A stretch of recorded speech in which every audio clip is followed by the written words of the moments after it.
തിരുവനന്തപുരം കോർപ്പറേഷന്റെ നേതൃത്വത്തിൽ തലസ്ഥാനത്ത് 50 ഏക്കർ വിസ്തൃതിയിൽ ക്യാൻസർ സെന്ററും റിസർച്ച് സെന്ററും ചേർന്ന് പ്രവർത്തിക്കാൻ ആരംഭിക്കും എന്നുള്ള വിവരം കൂടിയാണ് ഇപ്പോൾ ലഭിക്കുന്നത്. ഇതിൻ്റെ പ്രധാനമായ ഉദ്ദേശം RCCയിലെ തിരക്ക് കുറയ്ക്കുക എന്നുള്ളതാണ്. അതോടൊപ്പം തന്നെ കൂടുതൽ ആളുകൾക്ക് ചികിത്സയ്ക്കായി തിരുവനന്തപുരത്തേക്ക് എത്താനുള്ളൊരു സൗകര്യമാണ്. ഈ ചർച്ച ഇപ്പോൾ പ്രാരംഭഘട്ടത്തിൽ മാത്രമാണ്.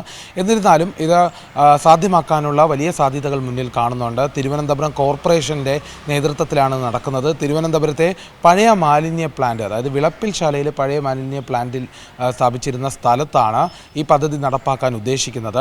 ഇതിനു മുമ്പ് കഴിഞ്ഞ കോർപ്പറേഷൻ ഭരണസമിതി ഈ പ്രദേശത്ത് ഭവന നിർമ്മാണത്തിനായി ഉപയോഗിക്കാനുള്ള ശ്രമങ്ങൾ നടത്തിയിരുന്നു. പക്ഷേ അത് ഫണ്ടിൻ്റെ അപര്യാപ്തത മൂലം അത് വേണ്ട എന്ന് വയ്ക്കുന്ന സാഹചര്യമായിരുന്നു. അതിന് പിന്നാലെയാണ് ഇപ്പോൾ പുതിയ ഭരണസമിതി ഇത്തരത്തിലൊരു തീരുമാനത്തിലേക്ക് വരുന്നത്. ക്യാൻസർ സെൻറ്ററും റിസർച്ച് സെൻറ്ററും ഒക്കെ ഉൾപ്പെടുത്തിക്കൊണ്ട് വലിയ വിസ്തൃതിയിലുള്ള ഒരു സംവിധാനമാണ് ഇവിടെ ഏർപ്പാടാക്കാൻ പോകുന്നത്. ഏതായാലും ഇത് ആദ്യഘട്ടത്തിലാണ്. ഏതായാലും സംസ്ഥാനത്ത് ഒരു ക്യാൻസർ സെൻറ്റർ കൂടി വരുമ്പോൾ അത് വലിയ രീതിയിലുള്ള ഒരു ഉപകാരമായി മാറുമെന്നുള്ള പ്രതീക്ഷ തന്നെയാണ് എല്ലാവർക്കും. ഏതായാലും സ്വകാര്യ പങ്കാളിത്തത്തോടു കൂടിയാണ് ഇത് പ്രവർത്തിക്കുക എന്നുള്ള കാര്യം കൂടിയാണ് വരുന്നത്.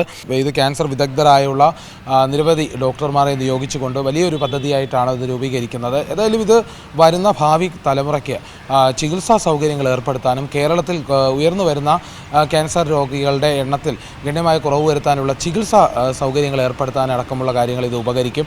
ഏതായാലും വളരെ വേഗത്തിൽ തന്നെ ഈ പദ്ധതി നടപ്പാക്കാനുള്ള ഒരു കണക്കുകൂട്ടലിലാണ് തിരുവനന്തപുരം നഗരസഭ. ഏറ്റവും പുതിയ വാർത്തകളും വിശേഷങ്ങളും വിരൽ തുമ്പിലറിയാൻ സീ മലയാളം ന്യൂസ് എല്ലാ ഡിജിറ്റൽ പ്ലാറ്റ്ഫോമുകളിലും ലഭ്യം.